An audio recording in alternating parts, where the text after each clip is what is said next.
All right, sorry for the late start. I had some other stuff to take care of in preparation for a conference.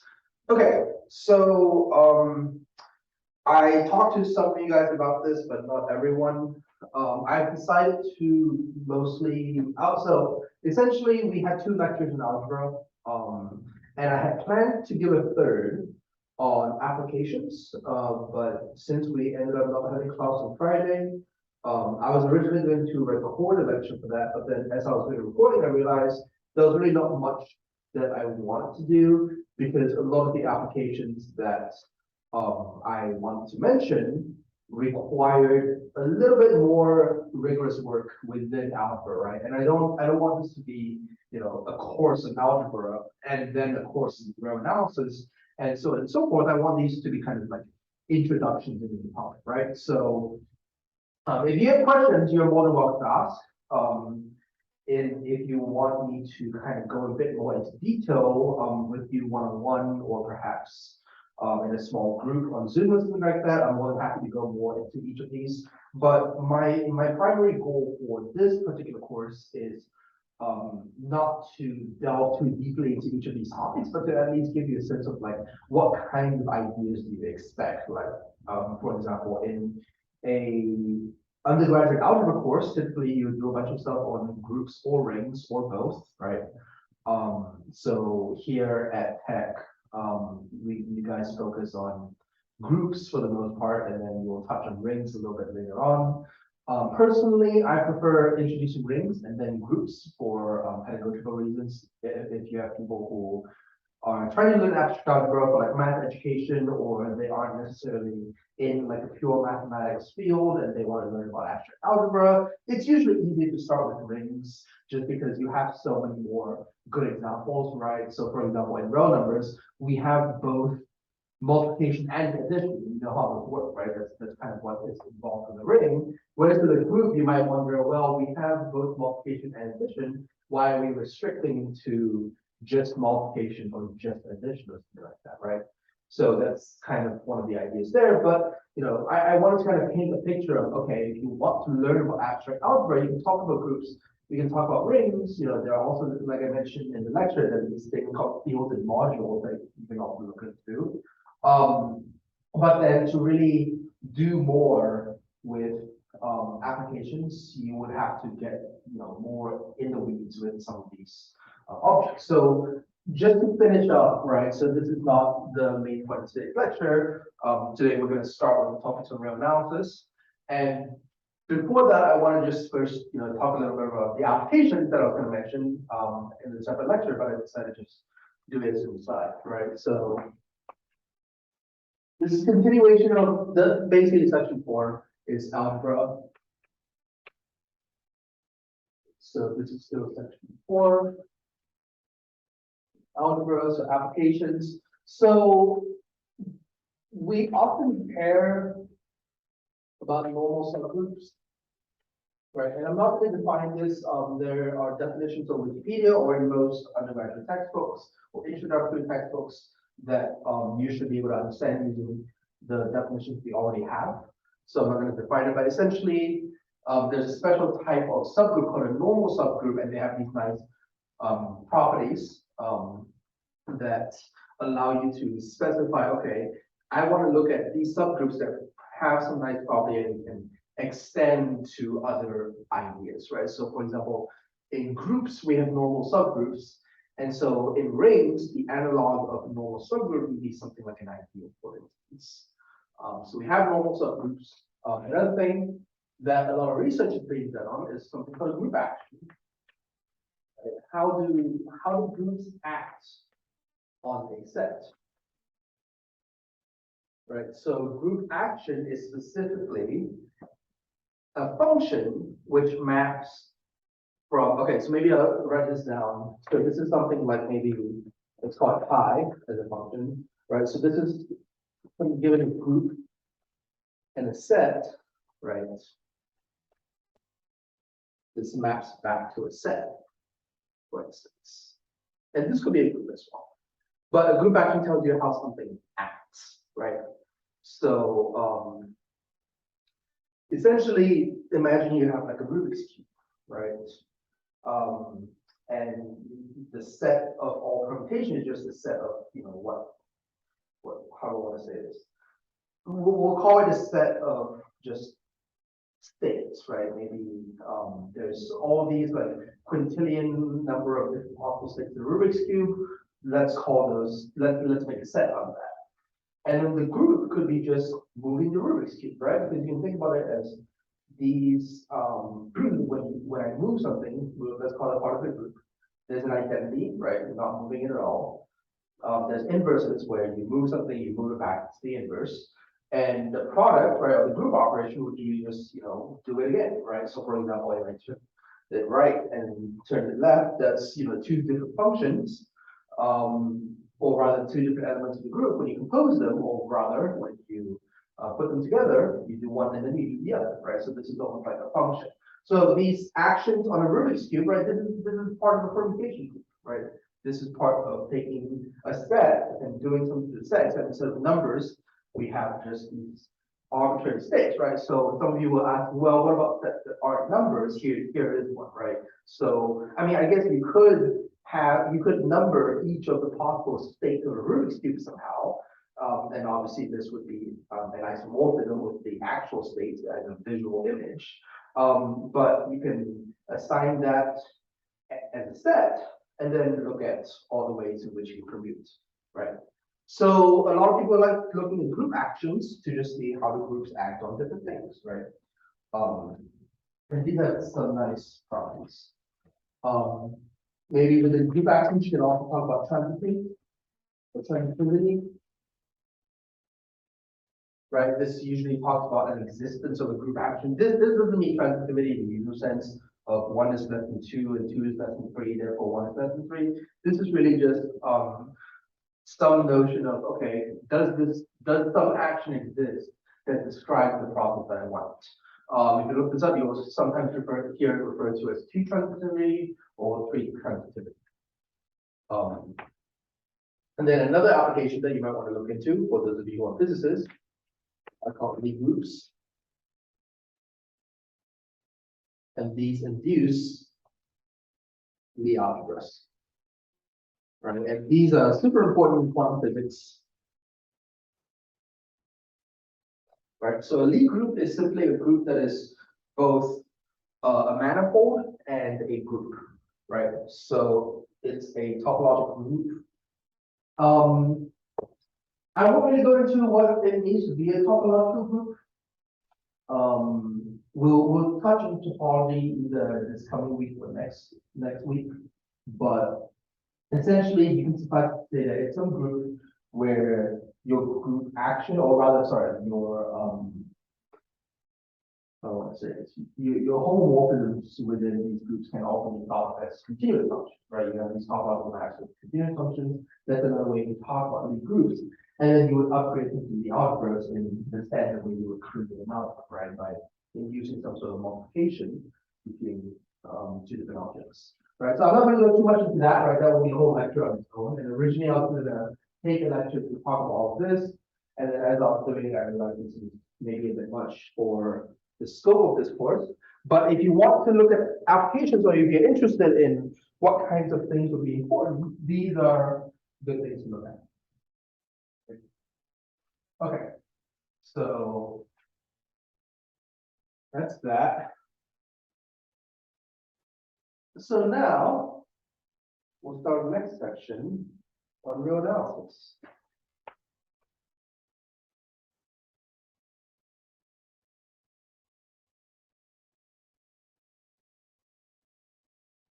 And most people call it real analysis.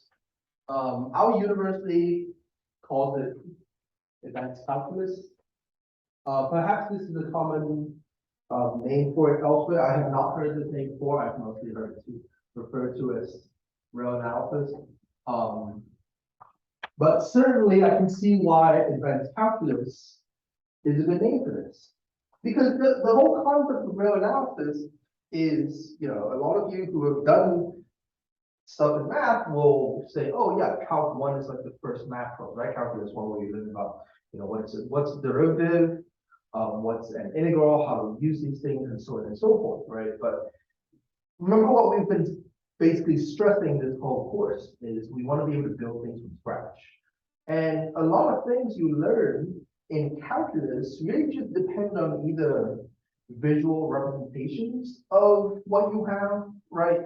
And visual, and also maybe just your intuition about how our numbers work, right? Like, for example, when talking about limits in pre-calc or calculus, you kind of just have a visual image of, oh, what does it look like to have a limit, right? You have a brief definition of limit, but we don't really have a formal definition, right? And that's what real analysis does. If you build up, the first course in real analysis is very analogous to a course in Calc 1, except you give proper definitions for all these things, right? So in a more advanced program, perhaps, you might not even take a Calc 1 class. You just launch straight into real analysis and just have an understanding of how we can build these things from the ground up without having to take a whole course on intuitive Calc 1 and basic computations and have to come back later and revisit everything, right?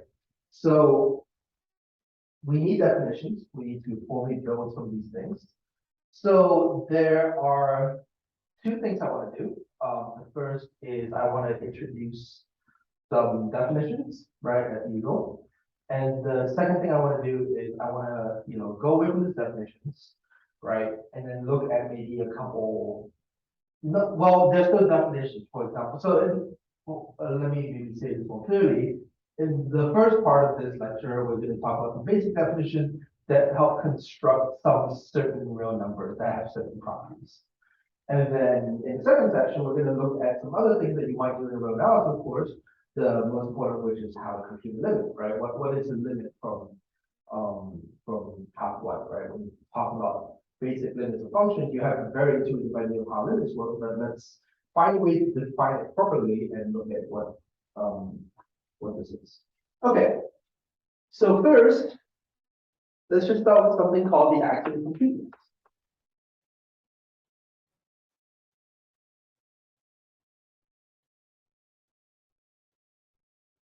Right. So what this says, and remember, actives are things that we take for granted. There's no proof of this, right? So this is also called the least upper bound property, and you'll see why in a little bit. So let S be a non-empty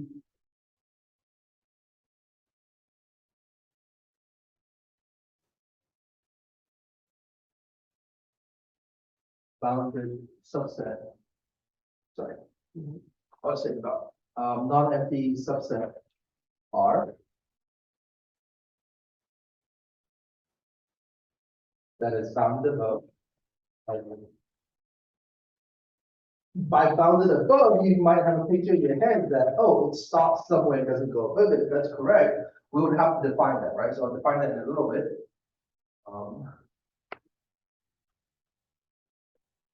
So there exists some number x in S, well, not in S, sorry, in the real numbers, such that x is what we call the least upper bound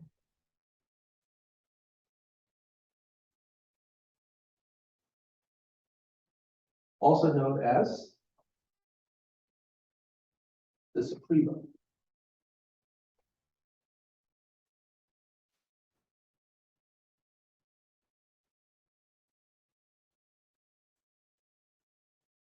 And we'll denote this as sup S.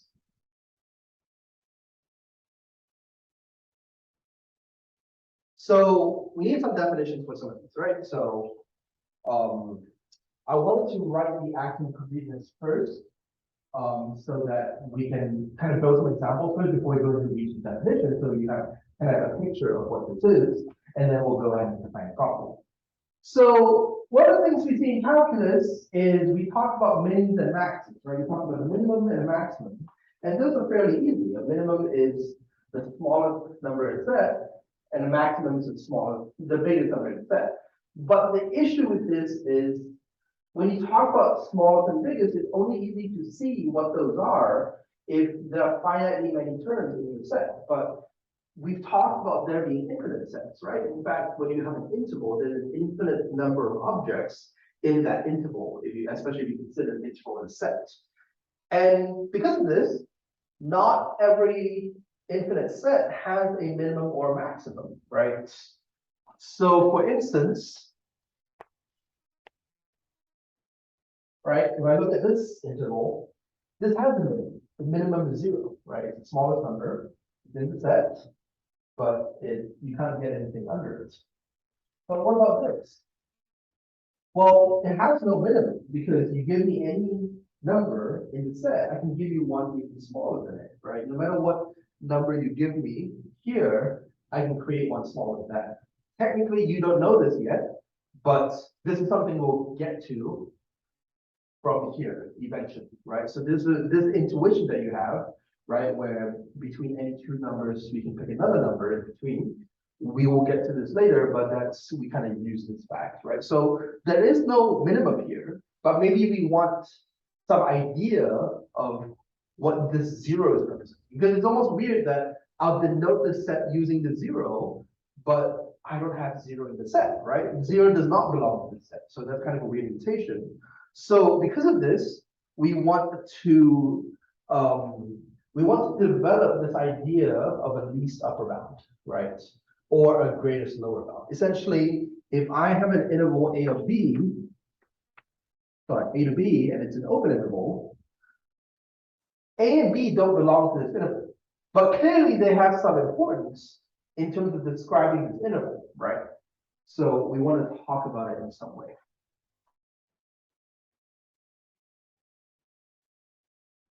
So let's have a few definitions. So here, let us let X be a subset of R. We say S is bounded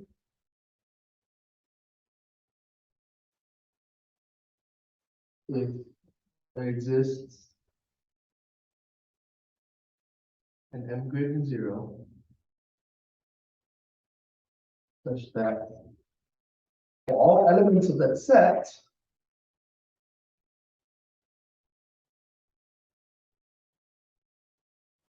this is true. So why do I use the absolute value sign here? Because remember, X is a real number, so the absolute value, this symbol represents the absolute value, right? So why is this the absolute value? Well, let's look at maybe some definitions, right? Technically, I would have defined what it means to be bounded above and bounded below before I talk about bounded, but it's often not done, in my opinion, just because it makes more sense to just talk about something being bounded, right? You can almost think if it's bounded above, right? So I can almost write, I'll do this parenthetically. So S is bounded above if there exists M greater than 0, such that for all X is less than 10, right? If I have so if I have just a bunch of real numbers along here, so that's I have a set of real numbers. It doesn't matter like what I'm sequencing it as. I just have a bunch of them, right? There's some M such that everything's below that, right? So that's bounded above, and you can imagine bounded below is the same thing except at the bottom, right?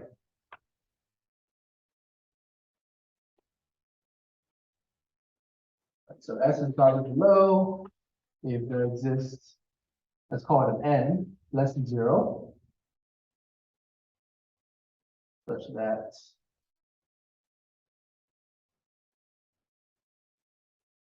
actually I did this incorrectly. These are just real numbers, sorry, right? I could have an upper bound down here. X is greater than. And if you make these greater than equal to less than equal, it doesn't really matter, right? Because if you want strict, you just move it down and move it up a little bit. But these are just definitions for above and below. And if you have these definitions, you can say that a set is bounded if it's both bounded above and bounded below, right? But I think this is a better definition for being bounded, just to see. And you can see that really it just means, I have bound above, I have a bound below. Pick whichever one is further away from 0, right? And everything's sandwiched between those lines, right? So for those of you who want, it's a good idea to prove that, you know, these are equivalent definitions, right? So one definition of bounded is this. Another definition is maybe we do both of these definitions down here, and we say that the definition 2 is S is bounded if it's bounded above and bounded below, because these are not exactly the same statement, right? But you can prove that they're equivalent statements. So that's, you know, one good idea. Right. So we have the sense of boundedness. It's not as important because it's very intuitive. But now we want to define what the least upper bound and greatest lower bound are. Right. So let S be the supremum of S, denoted sup S. And let's instead of writing sup S every time, let's maybe write little s is no number such that we have two properties. The first is that for every x in S, x is less than or equal to S, the supremum, right? So what is this? It's just the upper bound property. So this first property just tells us that we want this supremum to be an upper bound. But I'm not saying anything specific, right? This is just any upper bound. So for example, I'm just saying that, okay, this S is an upper bound of X, but if I took S plus 1 for it, that would also be an upper bound, right? So I'm not saying S plus 1 is also the supremum, I'm just saying that we need the property that the supremum is an upper bound of this set. But however, suppose, all right, I'll say it this way. So let's say for all C, so for all row number C, where C is an upper bound of S,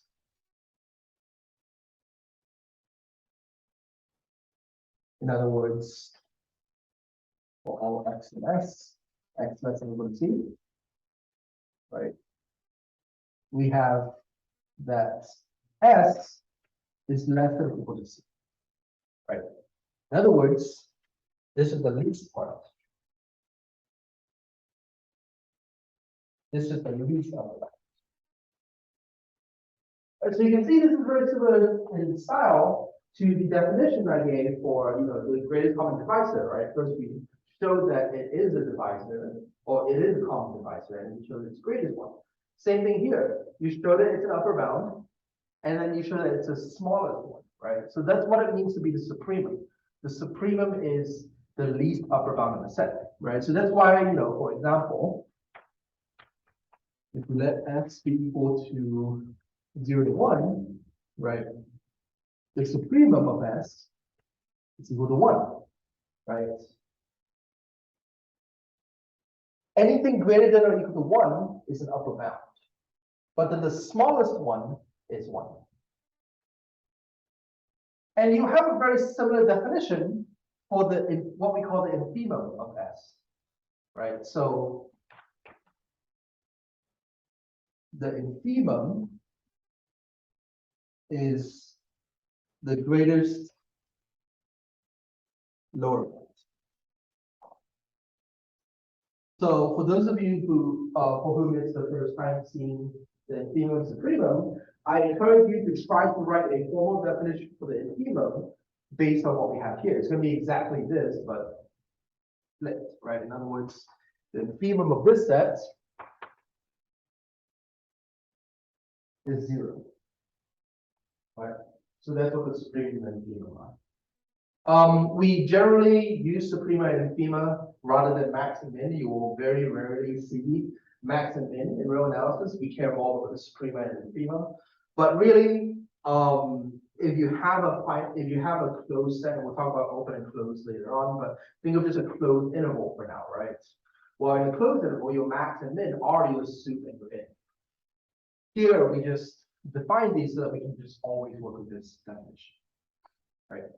So that's what the axiom completeness is, and it almost seems obvious at this point it's an axiom, right? If I take any subset of R that's not bounded above, well, then I must have a supreme, right? You can extend the same axiom to the infimum, right? There's almost a corollary of this by taking the negative of the set. It's not a separate axiom because you can use this axiom to prove it, right? The existence of an infimum for a set that's bounded below, you can take the negative of the set and apply the axiom of completeness. Right, so any set that's non-empty and bounded below has an infimum. Well, you might ask, and I've had a lot of people ask, what about the empty sets? Because this says non-empty, right? And the reason this axiom is taken is because I want X to be a real number. But using this definition over here, technically, I can define this to be negative infinity, which kind of makes sense, right? If there's no number that's less than negative infinity, that doesn't make sense, right? So we kind of use this negative infinity for the supremum of an empty set, and the infimum of the empty set is infinity. So infinity and negative infinity aren't real numbers. They're just concepts. But we can use them here because we're not using a non-empty set, right? Same thing if you look at the supremum of the real number, R. Well, R is not a bounded set, but I can still write what the supremum should be by definition, right? These aren't real values, but you can still say that the supremum doesn't exist, right? By this definition. Okay. So we've got that, right? And a lot of what we do in analysis is we build things using the supremum and the infimum. So now if we talk about maybe sequences, let's see, whatever it is. Yeah, I can get rid of this.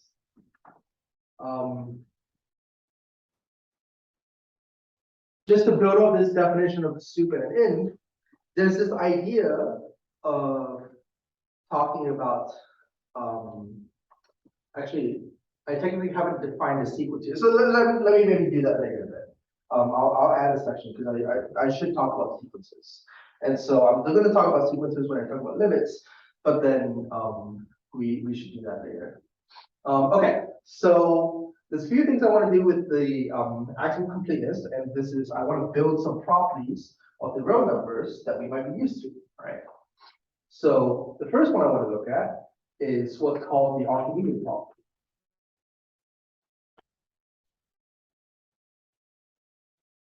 And there's two of these. I'm going to write down two of them. Generally, only one of them is needed, and the first one is most commonly what's referred to as the Archimedes property, but it really is both needed. Right. So the first one is that for any real number,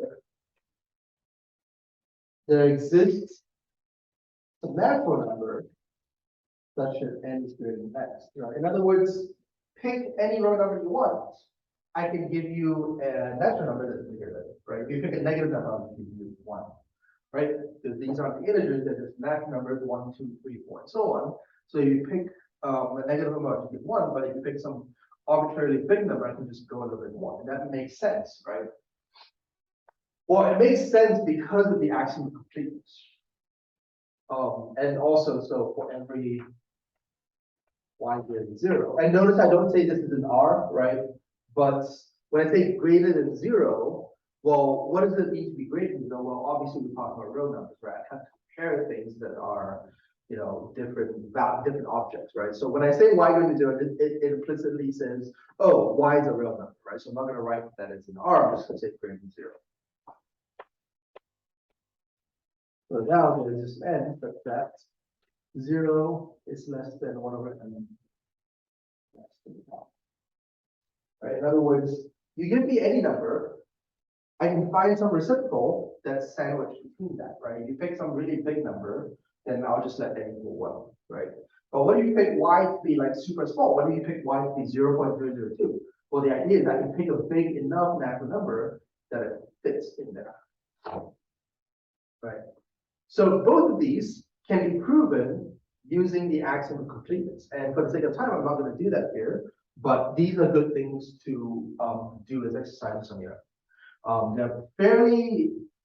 They're tedious, but if you work through these, it's not so hard to see how to get it from the axiom of completeness. But what we do get is a few things. So the first thing is another property. So density of the rationals in the reals, right? This is a property, but we'll say Q is dense in R. By definition, meaning that. So in other words,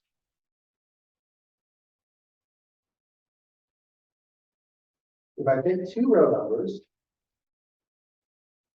where x and y are, so for any real numbers that are not the same, right? There exists some rational number such that x less than q less than y. Right? And so the idea is maybe it's obvious that the reals are dense in the reals.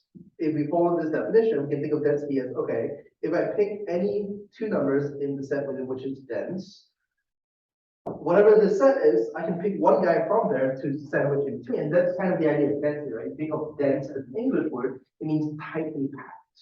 So I'm saying this set is dense in R, it means that it's tightly packed enough that when I take any two numbers in R, I can find one within it. So R is dense in itself, because if I take any two row numbers, I can always find a row number in between them, right? Now Q is dense, I can always find a rational, right? Well, we can maybe think of why here. So here's a hint of how to prove this, right? R is dense in R. Why is that? Because, for example, we let x and y be in R.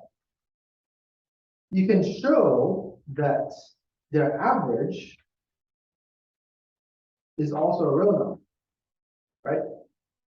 But it turns out that x is less than x plus y over 2, less than y. Right? Doesn't matter if x is less than y or y is less than x. This is true, right? So without lots of generality, let x be less than y. Right? And then if y is less than x, we have it going the other way. So depending on which one we have, we can say that R is dense in itself. There always exists in that. And we can say the same thing for. Another thing we can say is irrational numbers exist. We can prove that irrational numbers exist using this, right? Or basically using this property. Again, I won't go into a proof, but these are some of the kind of things that you'll see in row analysis. So one more property that I want to define, and you'll see why I'm doing all this in just a couple minutes.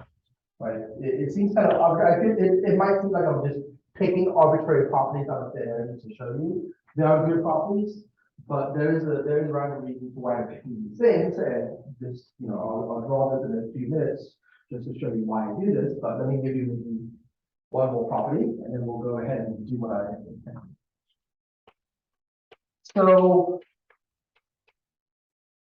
we can define nested intervals, right? And so let in equals to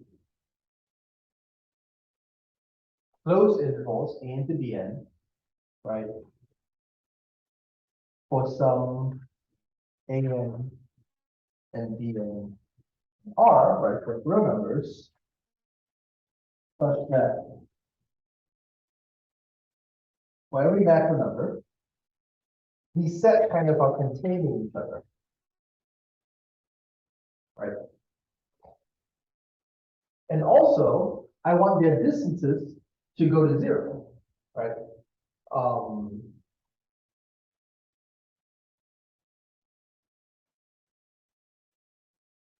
And here I'm going to use that same limit error that you usually see in Calc 1. We're not going to define this yet, but let's assume just generically you know what this means, right?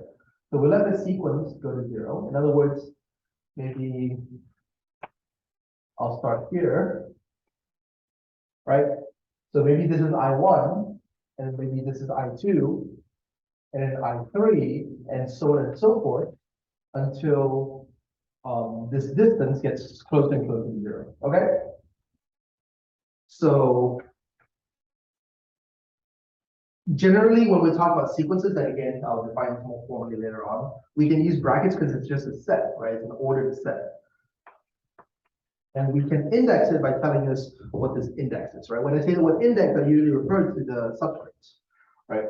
So when I say n is natural numbers, it means this includes I1, I2, I3, I4, all the way to infinity, right? All of those exist, and each of those are defined in some way, right? So we call this a sequence of nested intervals.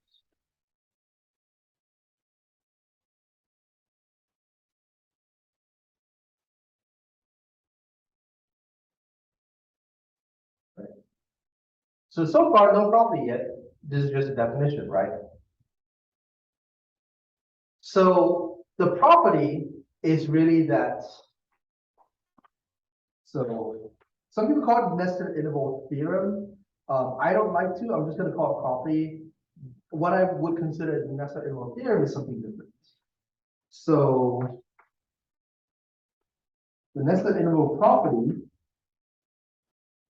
says that if IN is a sequence of nested intervals, I can take the intersection of all of them, right? Or rather, maybe most of you will see it written like this: n equals 1 to infinity IN, right? Sometimes I write n in the natural numbers index at the bottom, but if you want to follow a summation notation, you'll see this as well. Both are perfectly fine. But we sometimes also use index sets. So the property is that this is non-empty, right? Or I can rewrite this and quantify it as there exists x in the reals such that x is in the infinite intersection of all these items, right? What this means is there always has to be one guy in between, right? Intuitively, this is where you get the theorem. Because intuitively, if I keep squeezing these, if I don't let them pass each other, I eventually have to get squeezed down to a point, and then I can't go past that point. There must be this point that's in all of them, right? That's what this property is showing. But you all see, we constructed it a certain way. This has to be unique, right? And so that's the theorem. So the theorem related to nested interval property is this x that we get from the nested interval property is unique. And that's what this exclamation mark means, as I might have mentioned before. Uniqueness. So the property just says that this is not empty. But furthermore, in the real numbers, I can go on to say that this thing is unique. Right. Okay. So I've set up a bunch of stuff. And now let's kind of see how all these kind of things, how all these kinds of things play together. That's what real analysis is you have a whole bunch of definitions, but I want to see how they connect. So far in algebra, you generally have a whole bunch of definitions to talk about what the kinds of objects things are, right? And you can assess those objects. In analysis, it's kind of different in the sense that we have these definitions, but then we'll use these definitions to see how things relate to each other, right? So what I'm going to do is I'm going to create some sort of flowchart. And at the very top, I have an axiom, right? I have an axiom of completeness.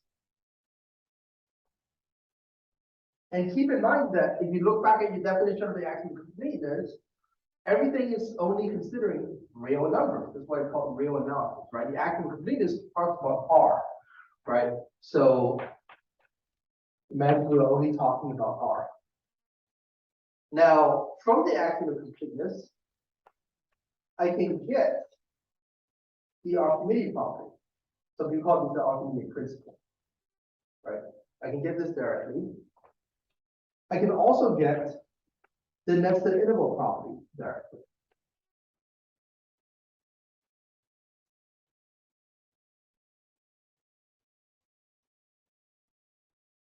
Right. Now, what about the Archimedes property? This can get me other things, right? This can get me that Q is dense in R. And this can also get me the existence of irrationals.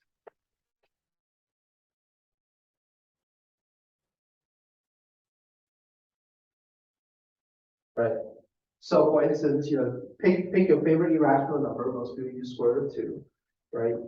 I can formulate this as there exists a real number alpha, right? Such that alpha squared is going to 2, for instance. Right. So these arrows, remember, indicate that, oh, I can directly get this guy from this guy. And so here, I think I talked to you guys about flowcharts before. I'll talk about the order in a second. But notice that the axiom gives you the Archimedes property, and the Archimedes property gives you existence, right? I could technically write another arrow down here, right? But I'm not going to, because if I drew an arrow from here to here, it would kind of imply that, okay, I'm using this along with another instance of this property to get this, right? But I'm not. I get this exactly from using this. And this guy is kind of like inside here, right? So it's not like I'm doing it multiple times, right? So that's kind of why I did that. Now, for those of you who are observing, you'll notice that I wrote my axiom at the top and came down. Whereas beforehand, when I told you guys to draw your axiomatic trees, I told you to start from the bottom and work up, right? Well, the reason for this is once you know what the axioms are, you know where to start, and you usually write from top down, right? I'll write my axiom and then go all the way down. The reason I asked you guys to start from the ground up is because when you're doing this on your own, you will notice that it's a lot harder to plan things when you're starting at the bottom and working upwards, right? So a lot of the time, maybe you work on a piece of paper and you start somewhere and you go, okay, here's my axioms. I'm going to build up to my properties and then build up to my theorems. And you'll start noticing that the organization becomes harder when you run out of space. And this forces you to rethink how to do that. Whereas if you did it top down, maybe it's not as hard to do, right? And so this reorganization and this difficulty in organization helps solidify and helps force you to think about what these properties are and where you can make space. It also kind of visually gives you an idea of, oh, there are more theorems involved than, or sorry, there are more axioms involved in proving this theorem than I originally thought, right? So that's kind of why I do it this way. But this is still an axiomatic tree, right? So I have properties, I have theorems, for instance. Now, nested interval property, I mentioned this, but why would I do it if that's just one arrow, right? It turns out this gives us the fact that R is uncountable. Some of you will notice, wait, I've proven to you guys that R is uncountable before, right? When we were talking about what it means for sets to be countable or uncountable, I gave you guys a definition of, sorry, not a definition. I proved to you guys that R is uncountable. But at that point, we had never seen the nested interval property. So how could we, why is this dependent on this, right? Because I don't claim that this arrow is here because I can use this to prove this. I think that I need this to prove this, and this comes from the axiom of completeness from R. So it turns out I kind of used it implicitly without you realizing it. Because when we did the proof before, I essentially invoke some sequences, right? I set some sequences where it's like, okay, I looked at the first number and the second number and the third number and so on and so forth. Intuitively, this makes sense. But then it doesn't really have a formal construction of like, oh, why is it that all row numbers have to have each value be the same, right, in each decimal place? Well, it turns out that that's kind of where this nested interval property comes, right? So if I want it to be the same within the first decimal place, it has to be within 0.1 of each other, and then within 0.01 of each other, and then 0.001 of each other. And as all these things converge, as all these things go become the same number, this goes to 0, right? If I take a sequence 0.1, 0.01, 0.001, 0.0001, this keeps going to 0, right? So that's kind of the hidden nested interval property that I have. Well, if we want to do it a bit more formally, well, here's kind of the sketch, right? So I'm not going to write out the proof formally, but I'll write enough that you can kind of see where it goes, and you could write it out if you want. So let's prove that R is uncountable using the nested interval property. So suppose for the sake of contradiction that R is countable.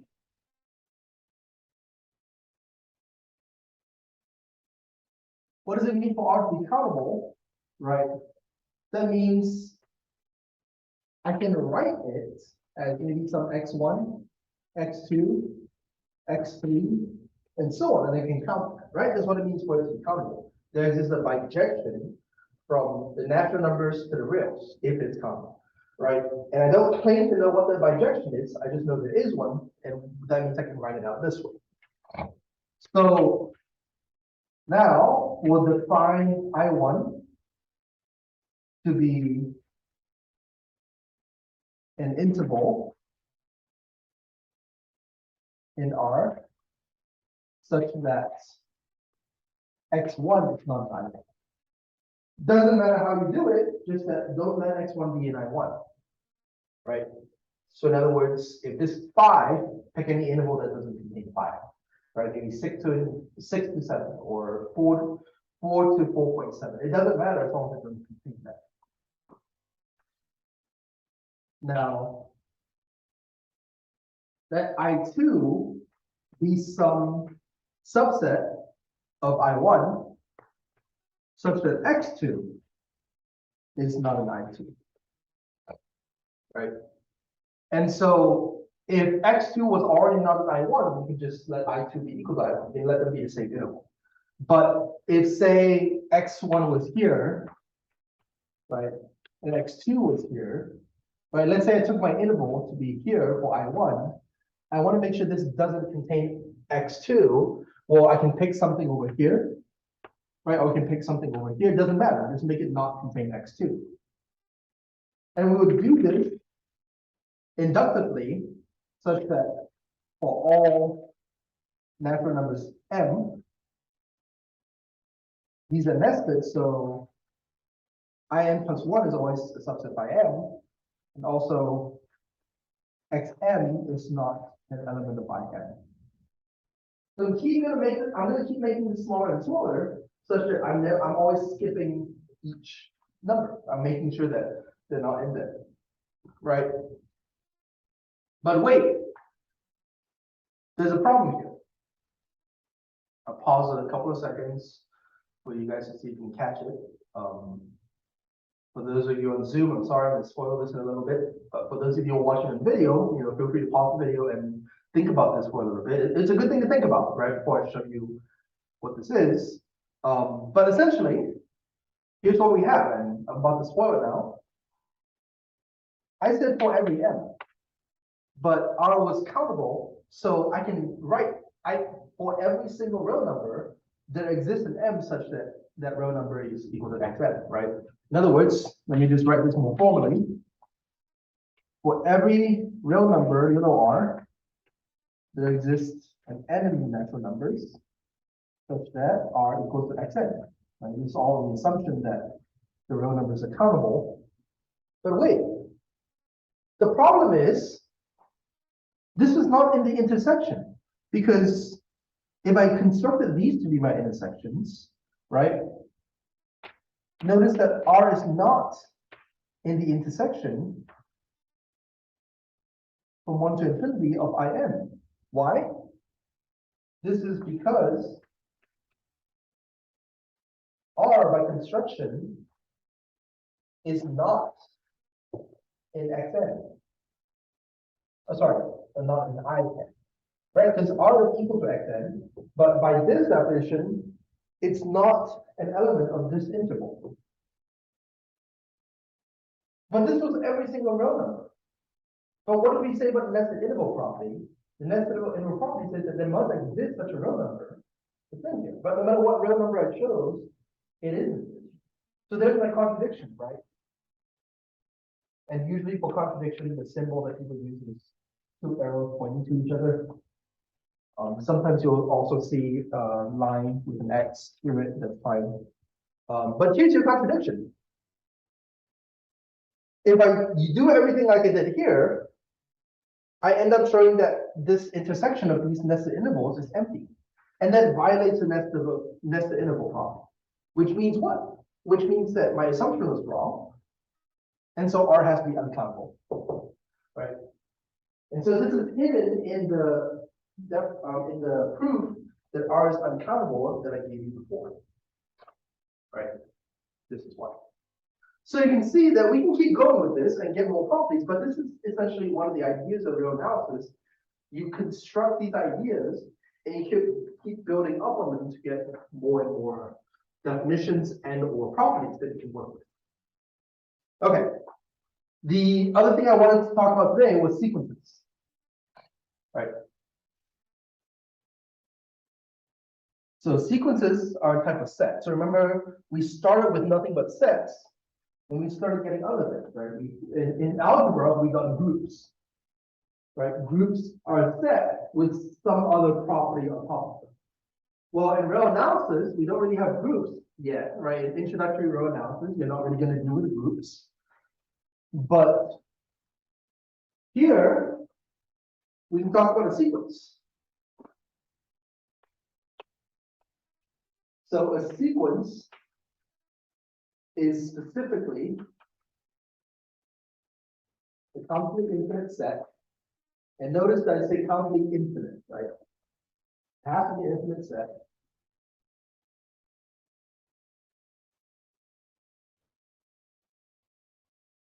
With some order to it.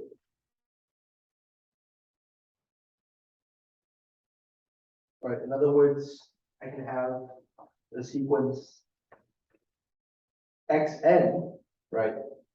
So if I define xn to be n, right? What's the first element of the sequence? It's 1. The second element of the sequence is 2 and 3, and so on and so forth, right? Well, in this case, I could write that this is a set, right? The set of all elements of the sequence is 1, 2, 3, and so on, right? But I want the sequence to encode information about the order. So the order matters. So in other words, if I have 1, 3, 2, blah, blah, well, that's different from 1, 2, 3, right? So order doesn't usually matter in sets, but now it matters. So you can almost think of it as an ordered set, right? Well, okay, I don't want to use the term ordered set that has a meaning to it. Typically, an ordered, so you call something an ordered set if it's a set that has some like partial order, right? You can have greater than or less than or something like that. So we won't use that term. But there's some order in which you care about writing these out, right? That's just a formal way to talk about a sequence, right? But you guys know what sequences are. I give you a series of numbers, they form the sequence, right? But the important thing is it has to be completely infinite, right?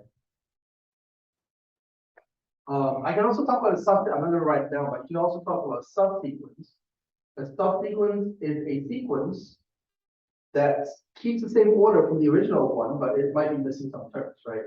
It still should be countably infinite, right? So, for instance, I can't just take a finite number of things and say, oh, that's a subsequence of this. No, it also has to be infinite. It has to go through. It has to have an infinite number of terms, right? You're just removing something. Okay, so that's what a sequence is. So, what are some things we can talk about? We can talk about the limit of sequence. Oh, okay. So I talked about maybe extending the idea of the supreme and infimum, right? So that also kind of talks about limit.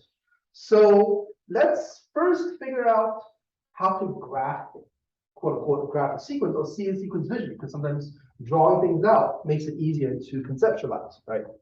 So let's draw a sequence.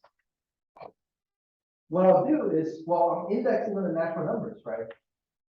So you guys are used to seeing things in 2D in graphs, right? So let's graph the natural numbers here. Oh, I guess there wouldn't be a 0 here. I can just do it like so, right? And so maybe the y-axis is the real numbers, because these are all sequences. We're going to talk about sequences of real numbers, right? The sequence itself doesn't have to be the sequence of real numbers, but since we're talking about real analysis, we're going to talk about sequence of real numbers here, right? And so notationally, right, earlier you saw that I maybe used this to refer to the sequence. You can index it like so, but I can also follow the indexing from the summation notation and write something like this. That's also fine, right? But if I want to talk about this as an object in the way it lives, it's not an element of the rails, it's a subset of the rails, right? Because this is a set at the end of the day, right? So we'll call it a subset of rails. So writing this means that these terms are all from R, right? Each xn is from R. But another way to write it is, I could write it as an element of the power set, right? Because the power set of R is all subsets of R. So if this is a subset of R, it's in the power set, right? So those are ways you can write it. But let's say I want to represent it, right? So maybe I have 1, 2, 3, 4, 5, 6, and then obviously, you know, here I would have my, here's x1, for instance, maybe here's x2, here's x3, and so on and so forth, right? So from the idea of a limit, you can almost think about this and, okay, I draw a bunch of dots, and those dots slowly approach something. And in the end, they'll all be the same thing. That's what a limit is, right? So let's formally define that.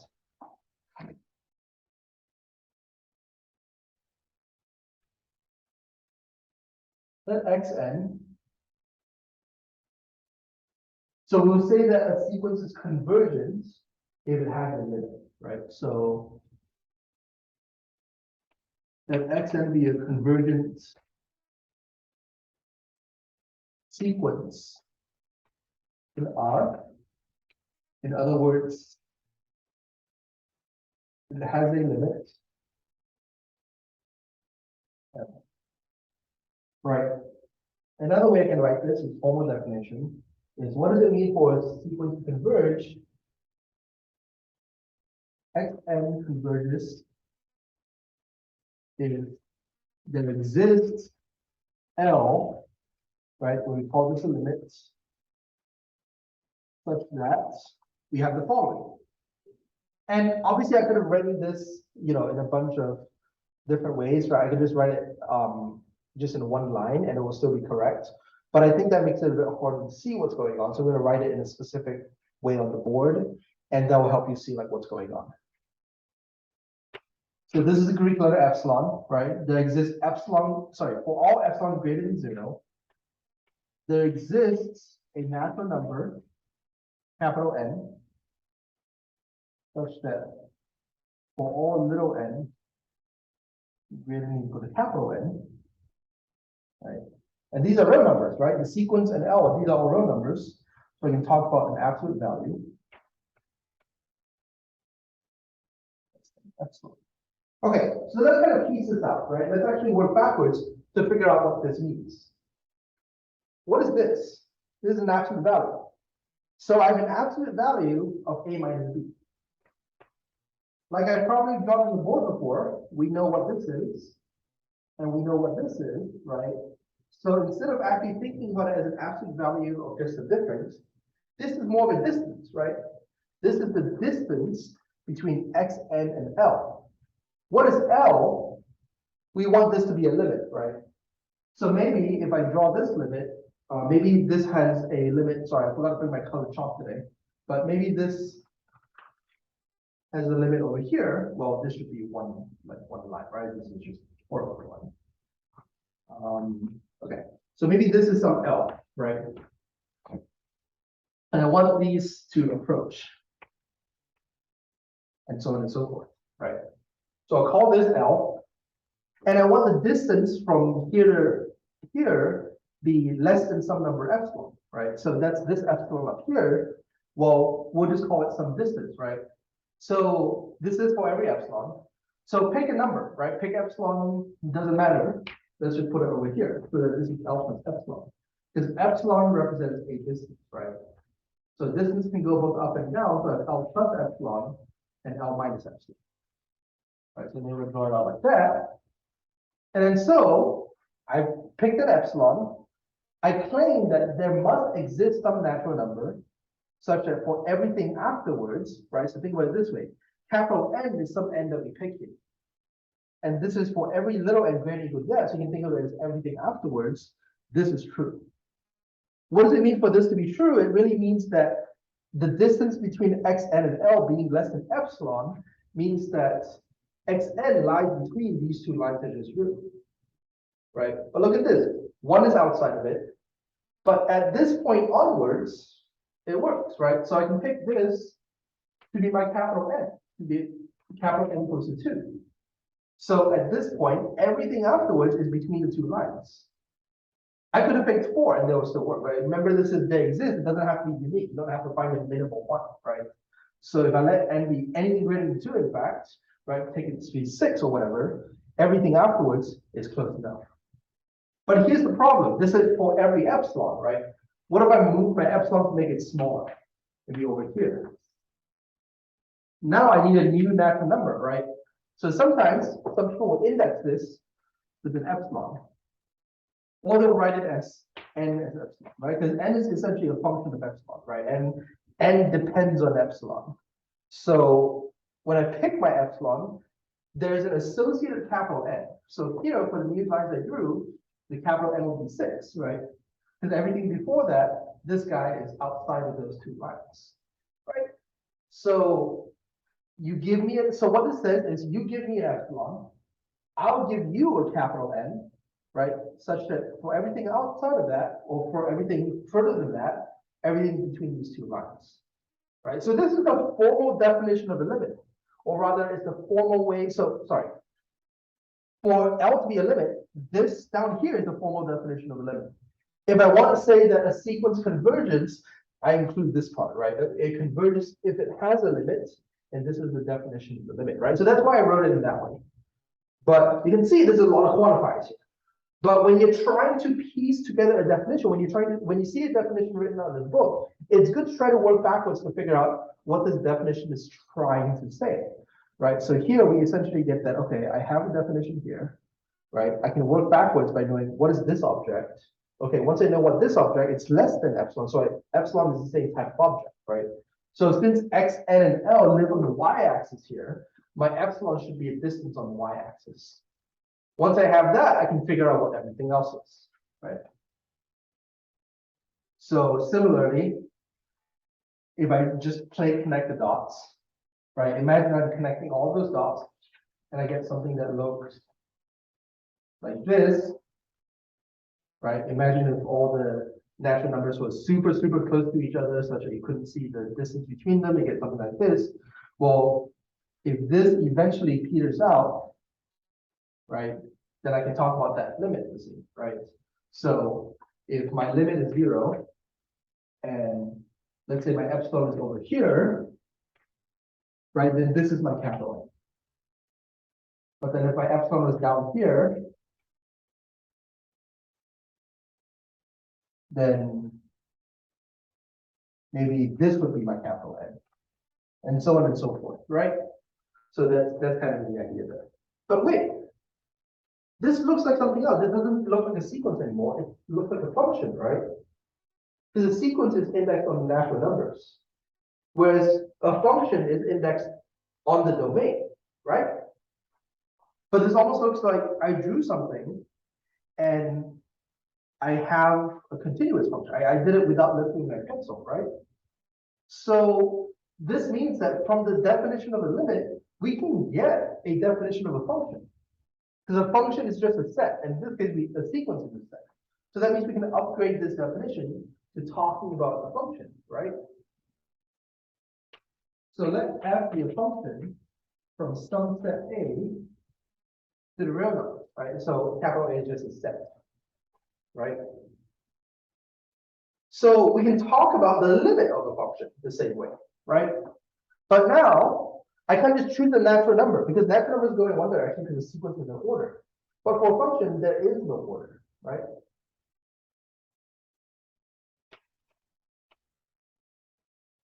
So I'll give you the definition for the limit of a function. Right, so we'll write it this way. Let f be theta r. So we'll pick x to be the limit point of A. You know, I haven't defined that, but think of it this way. Think of a limit point as something where I can take a sequence from A, right, and it approaches to x. In other words, there exists xn in the sequence in A, such that xn converges to x, right, in this same sense, right? Because now I have a sequence, it converges to a point, right? That's what it means to be a limit point of A, right? So I needed it to be a limit point. Why did I just say let x be an A? Well, two things, right? If x is an isolated point, right? If A is a singleton, then it doesn't make sense to limit this one value. But I can also approach a limit to outside it, right? If my function is defined as an open interval, from say 4 to 5, it has a limit at 5, as you might see visually, right? So we need an idea for that. So we take limit points instead. So pick x to be a limit point of A, right? Then limit as I'll call it C, maybe that's a better one. So limit x approaches C is f of x.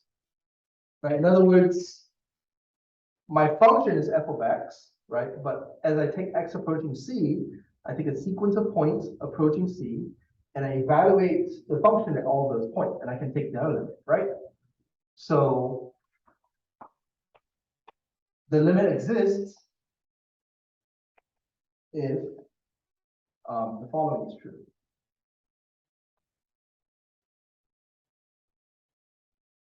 So let's see. Yeah.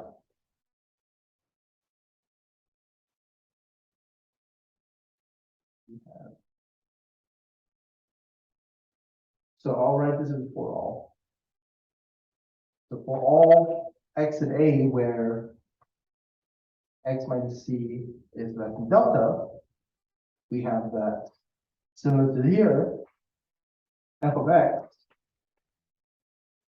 minus L less than that, right? So I'm taking this limit, and I'm taking any x and A where the distance is less than some delta. So let's draw what this is. So let's draw some function, right? So I want the limit here, right? So if this is C, the limits, whatever this point is, visually, right? So here, I can say the limit from the function is this point, but how do we look at it? Well, where does epsilon live? Once again, epsilon lives on here, right? So maybe this is my L. So maybe this is L plus epsilon and L minus epsilon, right? But what is this part then? I want my x minus c to be less than delta, so I pick some delta greater than 0. Well, think about it this way. What does it mean for f of x minus L to be less than epsilon? It means the distance doesn't go outside of this, right? So maybe look at this point and this point. That's where the function goes outside of those two lines. And notice this forms a box, right? So I want these guys to be within the box. So whichever one is, I guess, bigger, yeah. So whichever one is bigger, I'll call that distance delta, right? Because I can, when I pick my x's, I'm picking it from here. So if the distance between x and c is less than delta, just like I have L minus epsilon and L plus epsilon, here I have c minus delta and c plus delta. So for any x inside this, my function is still inside here. But notice what this gives me is a box, right? So the limit of the function essentially gives us the idea that if I pick this point, the limit exists if I can make a box around it and get closer and closer to the point and nothing happens. And that's why, if you remember limits of function, I can have an open circle here and the limit still exists, right? I just kind of have an open circle here because then some part of the function is outside of the box, for instance, right? So there's a problem here. So essentially, I don't care about that exact point. I don't care whether the function has a value at that point, but I need to be able to take smaller and small. I need to be able to draw some box around it and make that box smaller and smaller, essentially once the box goes to 0, and the function should still fit within that box, right? You can modify this, and this is a good exercise. You can modify this definition to be a limit to the left and a limit to the right, right? Like, for example, for those of you who remember a notation, right, I can have the limit from the left or the limit from the right of a function. It's essentially the same thing, except this is no longer an absolute value, right? Because I'm coming from the left, I want the distance, I want this x to be between c and maybe c minus delta, right? So x is somewhere in here, so x would be between c minus delta and c, and maybe there's a way to write that. And on the right, same thing, I don't want an absolute value, I want it only to be on one side. But when both of those are true at the same time, then we say it has a limit. This is similar to the idea that you guys have presented at first in calculus, where it said that, okay, the limit from the left exists, the limit from the right exists. The limit of the function exists if and only if the limit from the left and the limit from the right are the same number. Because it turns out they always exist, right? You're always going to be able to do this if this is an absolute value, right? But essentially, from the left, you get a certain number, from the right, you get a certain number. If they're the same, you have the same limit, right? So, this is the limit point, right? By the way, I should note that if I have a function that looks like that, where the domain is missing some gaps, where this is over here and this goes over here somewhere, there's a bunch of stuff missing, right? This isn't a limit point, right? Because there's no sequence I can take that converges to this except for the constant sequence. And so I can't take the limit at this point. It doesn't really make sense. I mean, you could define it as just that point, but it doesn't give you any extra information, right? But I really do need a limit point.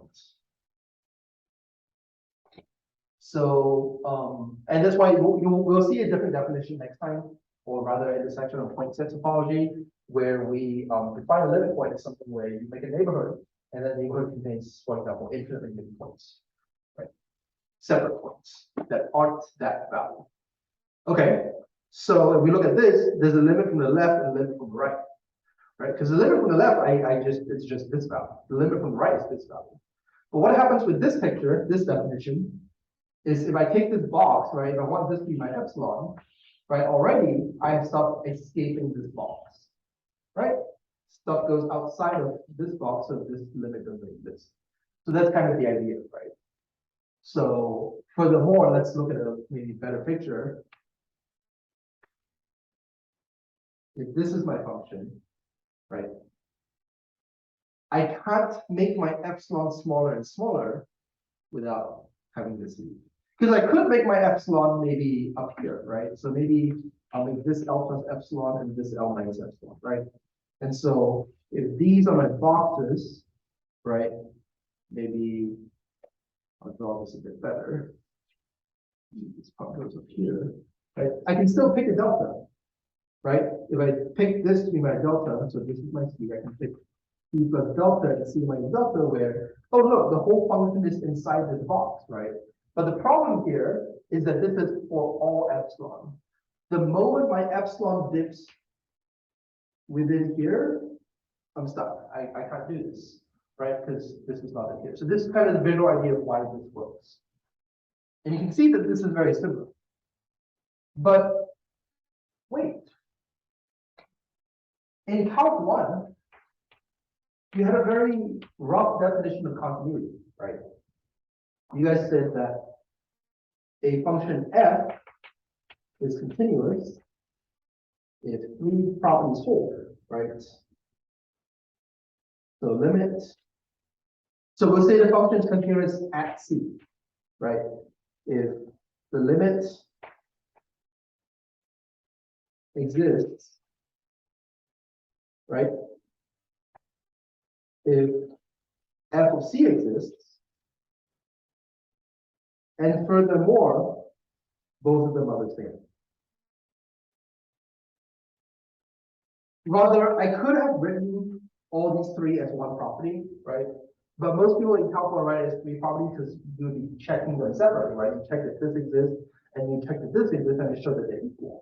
But really, if I want to be really formal, I could have just written this because if it doesn't exist, it doesn't make sense to talk about the equality, right? That's kind of why you have these two properties, right?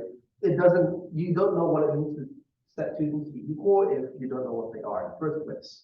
So I want to make sure they exist, and if it doesn't exist, then I'm already done, right? And this can't be true. But if they do exist, I want them to be equal. But what was this? So, by the way, this was the complete definition of f being continuous at a point C in the domain, right? But all we need is this last thing. But this was my L, right? And I claimed that L equals f of C. So essentially, so what I have here is the definition of a limit, the limit existing, right? F is a limit at C. So this I will rewrite as f has a limit at C if all this is true. But I can change that. Then f is continuous at C. I'm only going to change one thing. And change this. Right? Just look, all I needed was f of C equals to L. And in my definition of a limit, the limit exists if this is L. So if I just make that f of C, well, by definition, the limit exists, right? Because there is a number. Because by the second part, f of C exists, right? That was my second property. So I claim that this is a number, so we can go in here. There exists a number that fits in this definition, so it's the limit, and they're the same number. So there you have it. That's the definition of continuity, right? Notice that I can go from the definition of a limit of a sequence to limit of a function, but then it only takes one change to make that into continuity. It's a very, very subtle change, just the difference between L, some limit, and f of C, right? So what I just defined is f is continuous at C, right? You can say f is continuous on a set A, right? If for every C in A, f is continuous at C. Right, so we have a proper definition for continuity at a point, and then for continuity on a set, we just say it's okay, it's continuous on that set if it's continuous for every point in that set. Right, so when we say a function is continuous in general, we normally want to define the domain first, right? But most of our domains that we work with in high school and stuff is real numbers, right?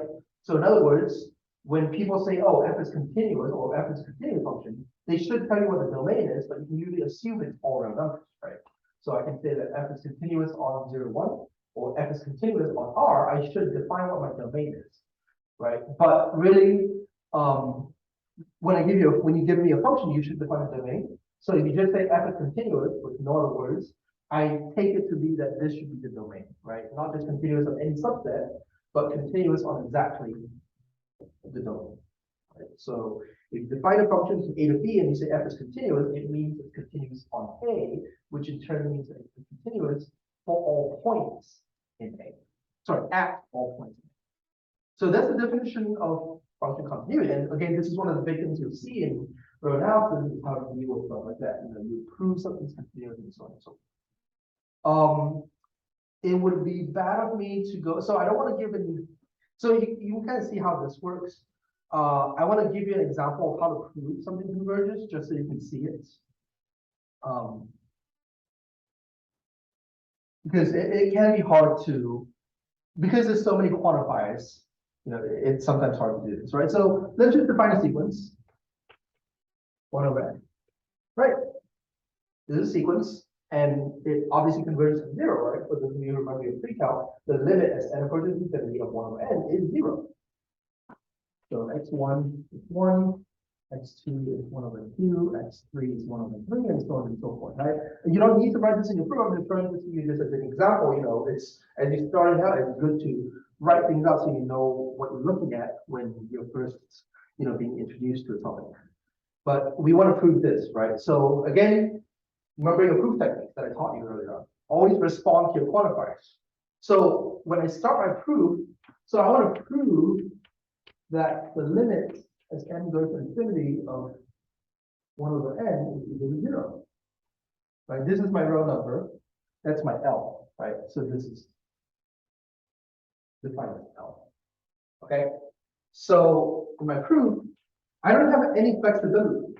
My first line should say that epsilon is greater than 0, right? Pick an arbitrary epsilon greater than 0.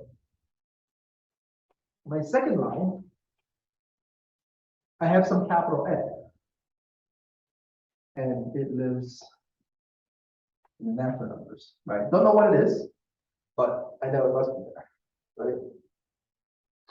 I can construct this later. Now, third line, let n be greater than n. Again, I have no flexibility. This has to be true. So now I want to prove this, right? So maybe I'll start it up here. You can see it. So imagine I did only up there if I was more conscientious of my face, and then I'll start here, right? Well, what I want to prove is I want to prove that this is eventually less than epsilon, right?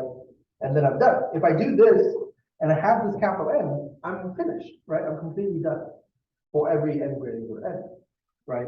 So let's figure out what's going on. First, I know what these two are, so let me just write them out. My sequence is 1 over n, and my limit is 0. Well, anything minus 0 is itself, right? But n was a natural number, so I can take away the absolute value. Those don't matter. But so far, notice I haven't used my capital N. This is just little n. Little n is based on some capital N, right? I can't choose something arbitrary and compare it to something that's constant, that I chose to be a constant.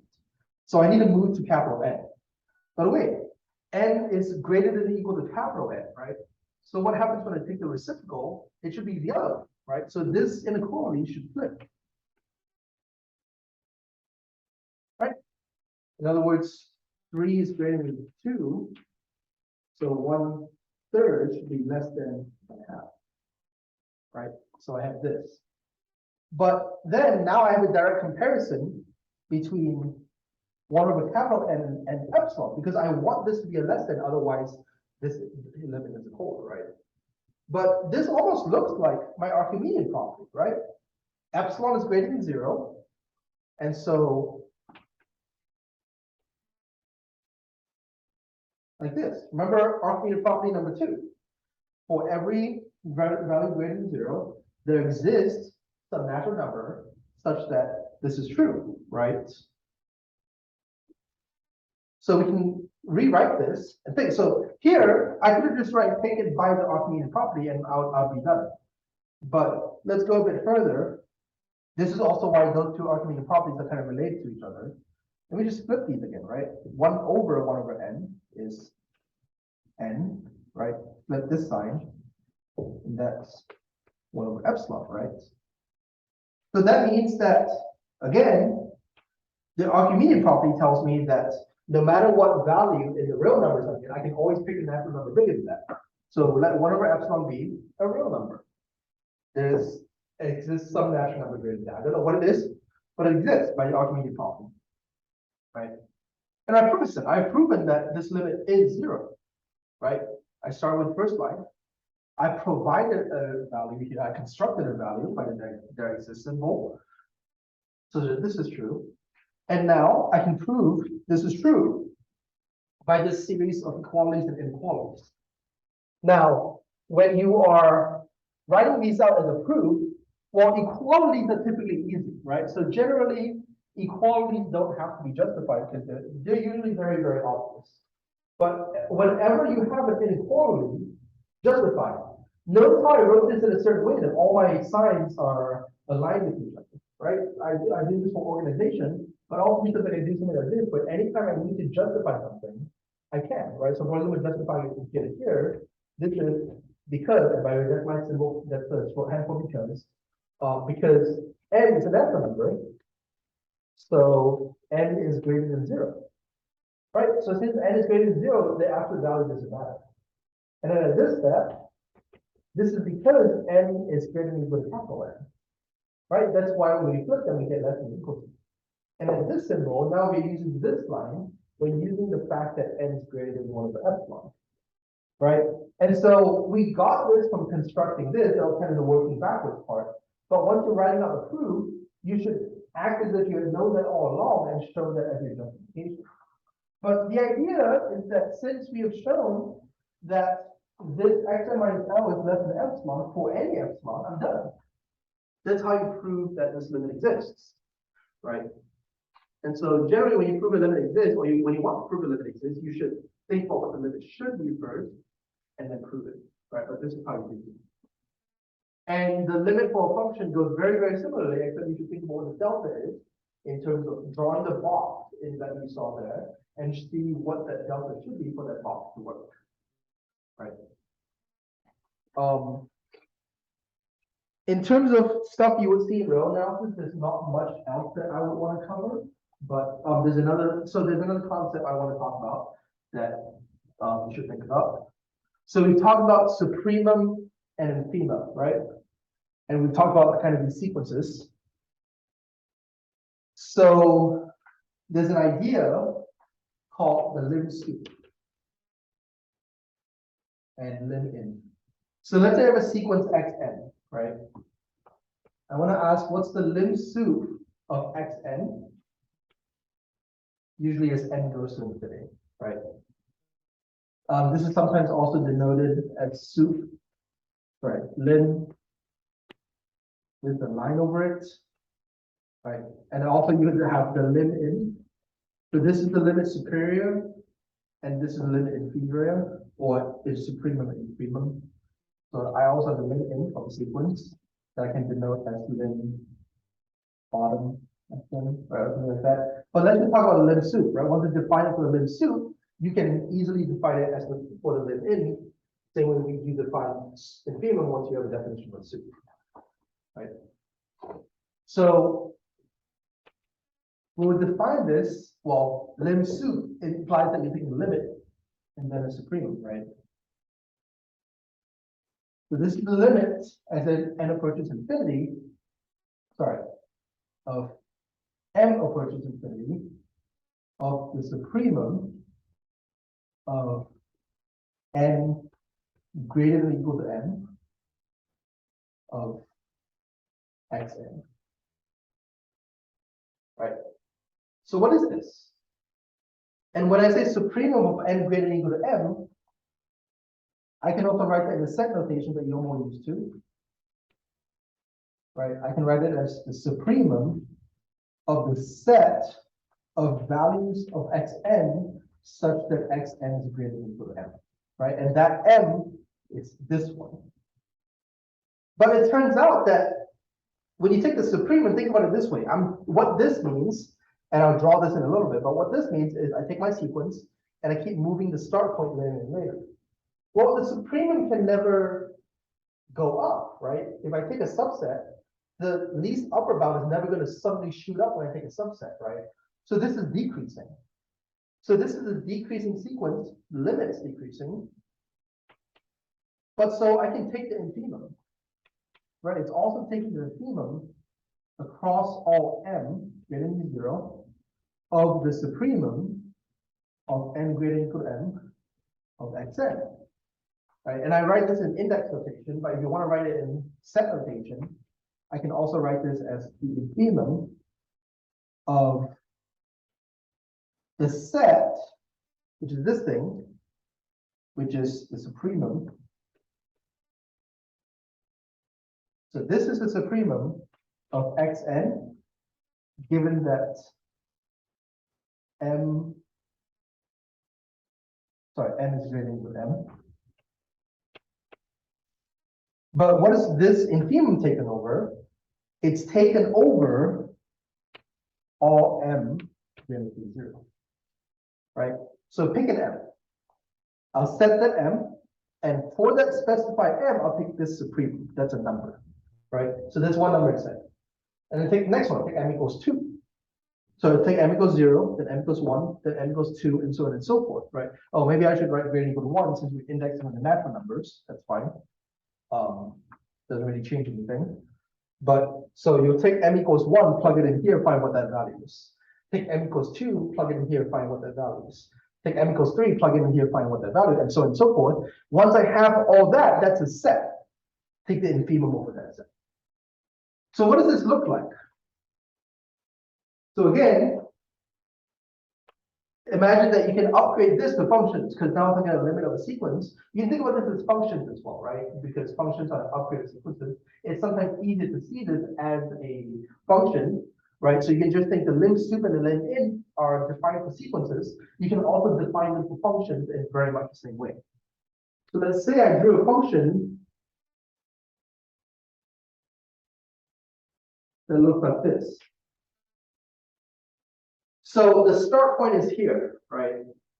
And so what's the supremum of this entire thing? The least of amount is probably about here, right? If you imagine that keeps going on the way it does. So let's say the supremum is here. When I move it over here, the supremum still stays over here. Nothing's changed. When I move it over here, the supremum is over here, right? But then wait. Once I move it past this point, this is no longer in the set. So now the supremum's over here. And I'll keep going. Once it passes the set, the supremum's over here. So I'm essentially creating this sequence, right, of where this thing is. So over here, what's my supremum? It's this value. So you can almost see it's like this. I guess this would be better with colors, right? But then I'll keep going down here. But then once I hit this point, that's the supremum, right? And so on and so forth. And you can see it keeps going down. So imagine if I just did that as points here, here, here, here, then the infimum of that is also the limit, right? So that's the lim sup. So just like the limit to the left and the right always exist, the limit of a function may not exist, and the limit of a sequence may not exist, but the lim sup and the lim in always exist. Just beforehand we talked about limit from the left and right always existing. This is almost like the limit from the top and the limit from the bottom, which is why we denoted it as limit like this or like this, right? Because they're essentially coming from the top and the bottom.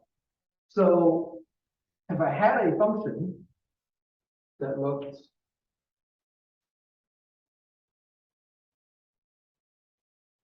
and then imagine that after this point, you get something like a sine or cosine term where these are always the same, right? They're all -1 and +1, or something like that. So the lim sup, if you think about it as the limit of a sequence, I have a sequence going down from here to here to here to here to here to here, but then this is constant, right? So whatever this value is, that's the lim sup. Like stuff from the bottom here, that's the lim in. And if this sequence keeps going on like that, it doesn't converge, right? So, for example, sine and cosine as a sequence or as a function don't have a limit to infinity. But they do have a lim sup and a lim in, right? They're just not the same. So these two things always exist, right? The lim sup and the lim in always exist. But remember our definition for continuity, right? The limit, definition of a limit. The limit to the left and right always exists, but the limit at a point exists if and only if both of those exist. We can see the exact same thing here. There's almost like the other direction. The limit exists, and so the limit as x approaches infinity, now this is approaching infinity instead of approaching the point, right? So the limit as x approaches infinity of this function exists if and only if the lim sup and the lim in are the same, right? So now I'm going from the top and the bottom for a limit at infinity rather than a limit at a point in the set, right? So for a point in the set, I just look at left and right, and that's enough. For this, I look at the thing going up and down. right? Because lim sup and lim int have some sense of going towards infinity. Right? So this is something you'll see come up in row analysis as well. And this is important, right? This is important because we have this idea of talking about functions and how we can work with them. And then later on, you'll see in row analysis, you have more definitions to talk about this sort of stuff. Maybe we'll start talking about, proving a function is continuous. Maybe you have further definitions called like uniform continuity. You get certain theorems, like I'm not going to go over these, but I'll just mention it so you have heard. Maybe you'll think back when you take row analysis, oh, I've heard this term before. So for example, you have stuff that is in here called like the monotone convergence theorem, which says that monotone, for example, in the definition, monotone means that it's either increasing or decreasing. In other words, either it's never, for every point in the sequence, it never drops or it never goes up, right? And then monotone convergence means that if a sequence is monotone, right, and it's bounded below, then it converges, which makes sense. That's kind of what you see here, right? And then you also have something called, like, for example, the Bolzano-Weierstrass theorem, which is another very, very important theorem in introductory row analysis, which says that every sequence, no matter what, every bounded sequence has a subsequence that converges. So, for example, the cosine, it's bounded between -1 and 1, but it doesn't converge itself. But it does have a subsequence that converges. In other words, look at all of these. That converges, right? It either constant, or you can take a sequence that converges to 0, right? And then you get a result like, if my sequence is convergent, then all subsequents converge to the same thing. You get a lot of these theorems and a lot of these things you want to prove that seem really, really obvious. And especially if you draw it out, it seems even more obvious, like why would you prove this? But the way we constructed all our definitions mean that there are very specific ways in which you would do so, right? So that's all for today. I've basically covered so I remember beforehand I said that I want to do maybe a week on each of these topics, but given how much time we have left in the summer, I'm not going to keep this course going on for too much longer, just because of kind of the time frame that we have. I'm going to just maybe spend 1 or 2 lectures on each topic, and that should be good enough. So this kind of wraps up the stuff on row analysis. The next topic I'm going to do is kind of in between row analysis and topology. It's called point set topology, and it is topology, but it's stuff that you might see in a row analysis course. I'm just going to call it a different section of point set topology. But when you've heard open and closed, talking about types of intervals, well, there is a definition for what it means, because an interval is set, right? So we have definitions for what it means for a set to be open. We have definitions for what it means for a set to be closed, and so on and so forth. So we're going to, I'm going to provide you a bunch of definitions for those, and then see what happens from there, right? But yeah, I'm not going to have too many more lectures just because I talked to a few people, and a lot of people are getting busy during the summer, so I'm not going to hold this course for too much longer, so I'll probably try to wrap it up pretty soon and just have 1, maybe 2 lectures on each of these topics. A lot of people didn't really seem to request maybe how do I want to say it? A lot of people didn't seem to want maybe more discussion into further topics. So I think I'll leave that to something that if you want to know about, you can either research it yourself, because now we've talked about we've spent enough time building a definition for you to know how to introduce yourself to a topic. But I definitely at least wanted to cover algebra and analysis and some of the topology, and maybe after that will be done. But if you want to further questions, you can ask me, right? So we'll maybe finish the course up within the next 3 or 4 lectures. But like I said, if you have any questions or if there's more stuff you want to see, please do email me and let me know. But the rest of the course is basically just the same kind of thing, right? I just introduce the subject. I'm not going to go into it at length, but I'll show you some definitions, some things that you might do during a course like that, and so on and so forth. All right. So in that case, I will see you on Wednesday.